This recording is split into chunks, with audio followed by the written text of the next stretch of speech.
Olá, minha amiga, olá, meu amigo do canal Raciocínios Espíritas. Tudo tranquilo? Eu sou o professor Danilo Cruz, voluntário aqui do canal, e prosseguimos hoje com mais um capítulo da obra Sabedoria do Evangelho. Estamos versando sobre o terceiro volume dessa obra esplêndida.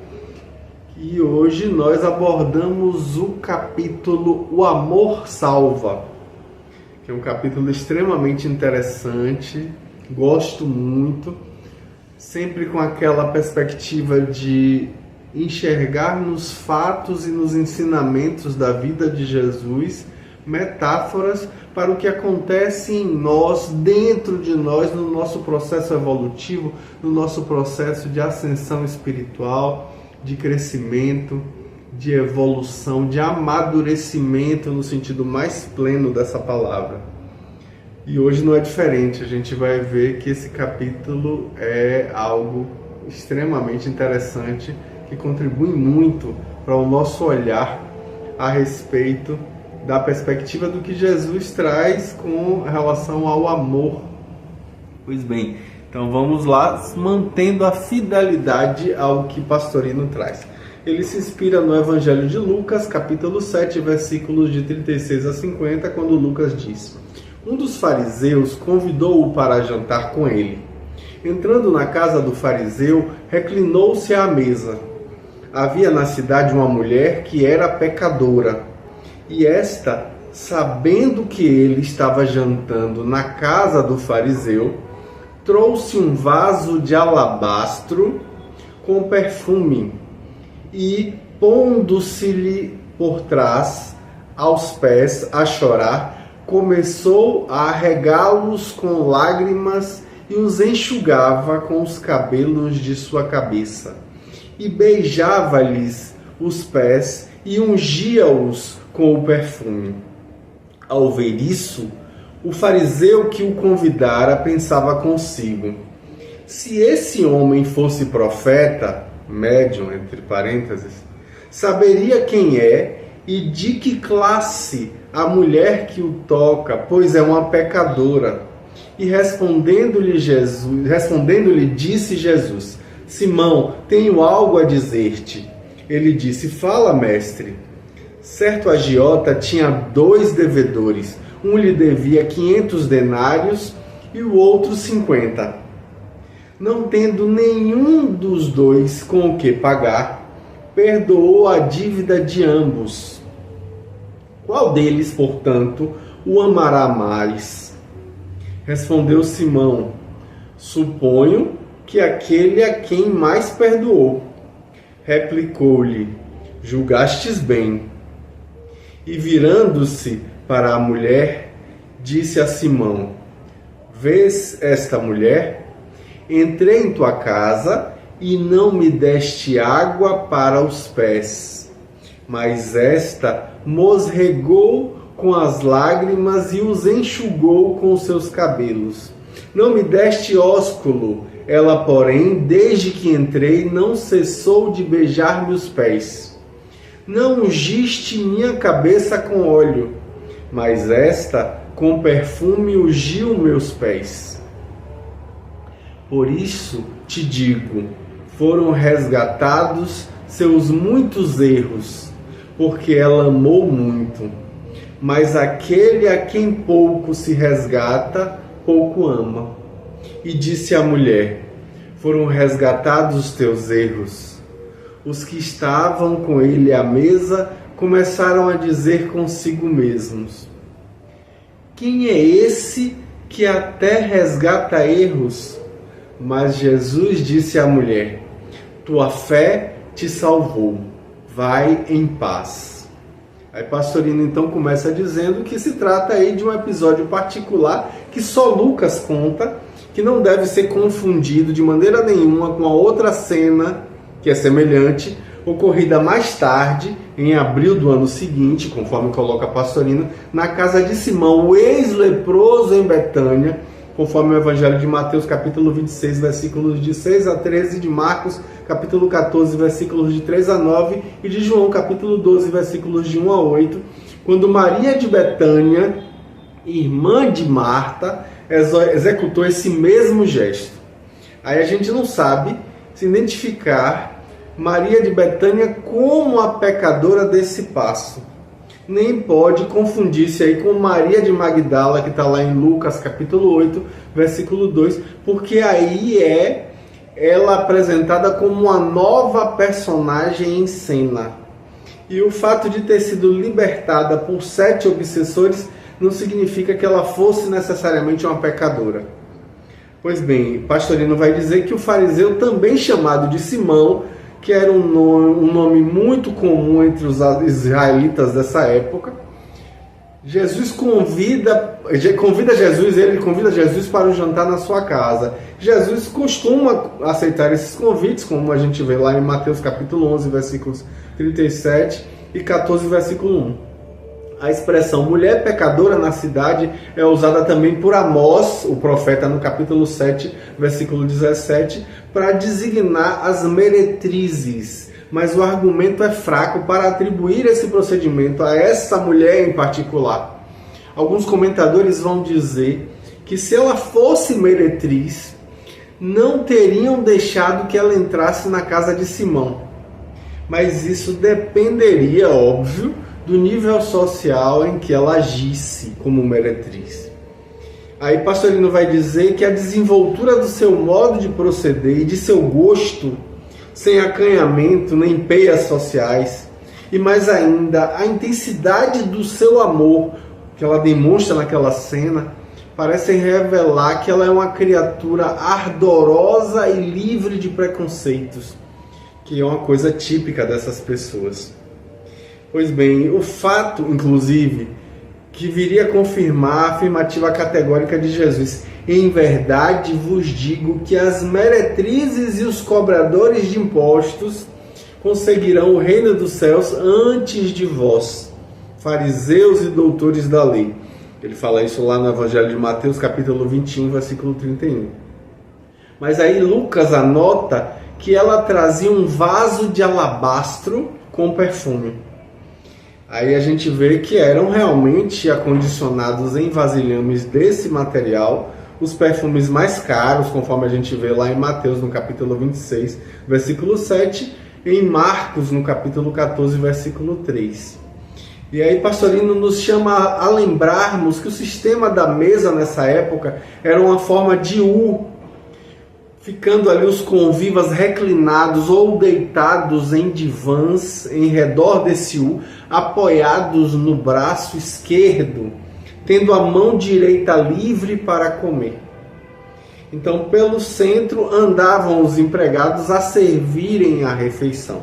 E desse modo, os pés dos convivas ficavam por trás, voltados para as paredes. Então, nesse espaço é que a pecadora entra, se prostra ao chão a chorar, agarrada aos pés de Jesus. Como vendo ali os pés molhados pelas lágrimas dela, ela própria enxugava carinhosamente com seus cabelos, ao mesmo tempo que beijava com ardor. A gente vê que em seguida ela ungiu eles com o perfume que trouxera. E a cena era, como diz Pastorino, patética, além de profundamente romântica. E chocou o fariseu, que era um puritano, e tirou logo suas deduções desfavoráveis à sensibilidade mediúnica de Jesus. Talvez, na verdade, ele se recordasse de que os antigos profetas percebiam o grau de moralidade das pessoas apenas se aproximando, como a gente vê lá no primeiro livro de Reis, no capítulo 14, versículo 6, e no segundo livro de Reis, no capítulo 1, versículo 3, e também no capítulo 5, versículo 24, e outras passagens mais. Mas Jesus vai provar que o julgamento dele foi precipitado, e aí ele propõe a parábola dos 2 devedores insolváveis, a quem o credor perdoa um 500 e o outro 50. Aí Pastorino nos chama a perceber aí que o verbo usado é carizato, de carizomai, que significa literalmente fazer benevolência ou dar com amor, que é exatamente o sentido etimológico de perdoar, ou seja, doar por inteiro. Per significa, é um superlativo, né? Por inteiro. E doar, que é dar de presente. Fica então o sentido de doar totalmente. Jesus então indaga qual dos dois amará mais o seu antigo credor. Simão não quer comprometer-se, introduz a sua resposta com um suponho. Jesus então aprova plenamente a interpretação da parábola e, quebrando sua anterior impassibilidade, ele aponta a mulher e salienta a diferença que existia entre o tratamento que ele recebeu do fariseu e dela. Do fariseu com austeridade e com frieza, e dela com amor esfuziante e desinibido, que publicamente manifestou seu sentimento apaixonado. E aí Pastorino vai levantar a circunstância de que no versículo 45 todos os textos trazem a palavra exelton, desde que eu entrei. Só que a gente vê que desde que ela entrou é escrito na Peshitta e na Vulgata. É evidente que há uma correção aí para não parecer um exagero. Como explicar que a mulher já se encontrasse naquela sala de refeições, esperando que Jesus entrasse e se reclinasse à mesa? Então, por isso é ela que entra e não Jesus que entrou. Depois vem a declaração: seus muitos erros foram resgatados, porque ela amou muito. Nas traduções comuns, a gente vê que a palavra apeontai são perdoados no presente e com o mesmo sentido de perdão no versículo 42. Mas aqui o verbo grego é outro, na verdade. Exprime resgatar, que é completamente diferente de perdoar. A dívida de dinheiro foi perdoada pelo credor, ou seja, foi anulada, foi declarada nula, sem que nada tivesse sido feito pelo devedor para merecer esse perdão. Ou seja, foi uma consideração benevolente do credor por seu estado de insolvência ali naquela circunstância. Já o verbo que é usado, na verdade, mais adiante, significa resgate, ou seja, uma ação que é realizada em contraposição ao erro, de tal forma que essa ação do devedor é que anula o erro, porque apaga o erro. Digamos, por exemplo, no exemplo trazido por Pastorino, que o devedor que deve 500 denários houvesse prestado um favor tão grande ao credor que esse, por isso, lhe perdoasse a dívida. Aí sim teríamos o outro verbo que é colocado como resgate, ou seja, o favor prestado fez com que a dívida fosse resgatada. A gente viu isso lá no volume 2, na página 84. E é exatamente nesse sentido que Jesus declara de maneira enfática que o amor é uma das maneiras, e talvez a melhor de todas, de conseguir o resgate dos erros do passado. É a forma de anular os karmas. E quanto mais amor, maior resgate. Mas quando o resgate é pequeno, o amor também é pequeno. Daí passa então aquela sentença absolutória, como coloca Pastorino. E é quando pela primeira vez ele se dirige diretamente à mulher da cena, ratificando as suas ações de amor com a declaração: teus erros foram resgatados. E sem dar importância aí ao murmúrio que se levanta da parte daquelas pessoas que estão ali, dos convidados, mais uma vez ele se dirige a ela: tua fé te salvou. E acrescenta aí a fórmula de despedida comum do Shalom, né? Le Shalom, que é vai em paz, conforme a gente vê lá em Lucas, no capítulo 5, versículo 48, e no primeiro livro de Samuel, capítulo 1, versículo 17. Aí Pastorino vai dizer que a gente tem nesse episódio, que pode perfeitamente ter ocorrido no mundo material, um símbolo de grande beleza e de grande profundidade.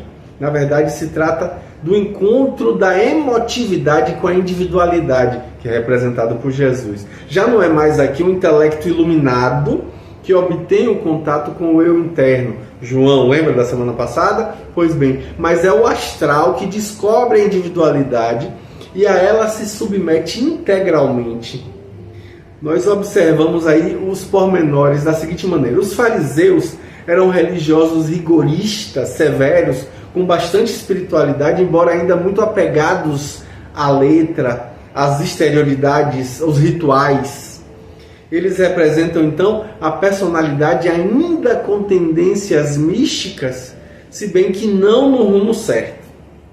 Tendo um deles ouvido falar da individualidade, Jesus convida ele para jantar, ou seja, para chegar até ele para um contato no banquete eucarístico.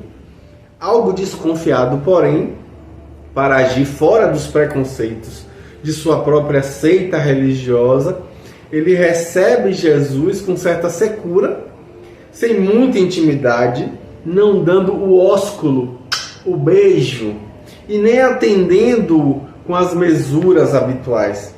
Mas o contato com a individualidade lhe desperta emoções profundas em seu corpo astral, embora seu intelecto permaneça ainda arredio, ainda rebelde. Surge então a luta dele consigo mesmo. O intelecto condena as emoções que se manifestam com calor desusado, digamos assim. A pecadora, que são as emoções que arrastam a criatura ao erro, entretanto, não conhece as peias que a impeçam de expressar-se com entusiasmo. Ela então entra em cena, levando seu coração ardoroso de profundo amor, que é um vaso de alabastro, aquele coração ali, né? E lança-se aos pés da individualidade, dando expansão a todo o seu amor, com beijos ardentes. Sobre os pés, descarrega os fluidos emocionais, transformados em lágrimas. E aí o intelecto começa a descrever, começa a descrer da individualidade, como ela, de tanto que falaram com os elogios a respeito da sua superioridade, da sua elevação, como pode deixar de perceber que as emoções são erradas e, não obstante, permitir ser por elas acariciadas e por elas amadas e desordenadamente, sem um protesto. Então a individualidade toma partido em favor da emoção contra o intelecto vaidoso. Aí a individualidade, que é representada por Jesus, faz ver que, apesar de muitos erros das emoções, a sua manifestação imensa e vívida de amor conseguiu resgatar esses erros por causa das vibrações fortíssimas da união sintônica, e isso aumenta reciprocamente o amor por causa da gratidão. Ao passo que o intelecto frio, que não sabe amar e que encara seus erros pessoalmente de uma maneira menor, os erros são menores, são leves desvios na opinião dele, mas ele não consegue resgatá-los, a não ser que se entregue à túnica da humildade, que é um passo dificílimo para esse intelecto arrojado. Então os exemplos comparativos que Jesus dá trazem para o intelecto mostram a diferença profunda de seu agir em confronto com a emoção. Enquanto, na verdade, a emoção se purifica dos fluidos pesados, dos fluidos emotivos com as lágrimas vertidas com humildade ali aos pés. O intelecto nem água faz a sua catarse. Ele não lhe deu nem o ósculo de boa-vinda, enquanto ela não deixa de beijar-lhe os pés, desde que a individualidade se manifestou. Aqui a gente explica que, na verdade, parece uma contradição no texto entre o versículo 37, né? A mulher, ao saber que Jesus fora jantar, vai depois dele e manifesta seu amor. E o versículo 42, desde que entrei, dando a impressão de que a mulher já estava lá a esperá-lo. Como, porém, O fato apresenta ali uma questão de um símbolo. O verbo do versículo 42, na primeira pessoa, está certo. Desde que a individualidade se manifestou, a emoção expressou o seu amor. E mais ainda, para que a gente identifique cada palavra, traz realmente ensinamento. A oliveira é o símbolo da paz, de onde vem o óleo, que é o azeite, produto da oliveira. É o símbolo da pacificação, é o resultado da paz. A individualidade que, ao manifestar-se ao intelecto perquiridor, curioso, este não ungiu sua cabeça com óleo, ou seja, não pacificou suas lutas íntimas, mas prosseguiu perturbando a mente da individualidade com suas dúvidas, com suas críticas. Ao passo que a emoção quebrou o vaso de alabastro de seu coração e derramou o perfume do seu amor de maneira humilde aos pés da individualidade. Então o Pastorino vai dizer que a conclusão é óbvia. O corpo de emoções, o que vibra no mundo astral, sujeito à lei de justiça, obtém através do seu amor intenso e profundo o resgate dos seus karmas. E isso só é conseguido através da fé, da convicção inabalável que se manifestou aí ao acreditar imediatamente na individualidade, amando-a. E acima de tudo, tendo coragem de expressar o seu amor, sem qualquer movimento de dúvida. E nós ainda com tantas dúvidas, com tantas dificuldades, com tantas limitações, para expressar o nosso amor. Olha que lição fantástica aí que Jesus traz e Pastorino apresenta com um brilhantismo ímpar. Maravilha que as nossas emoções nos levem à vivência real desse amor. Semana que vem a gente está de volta com fé em Deus. Um grande abraço e até lá. Tchau, tchau.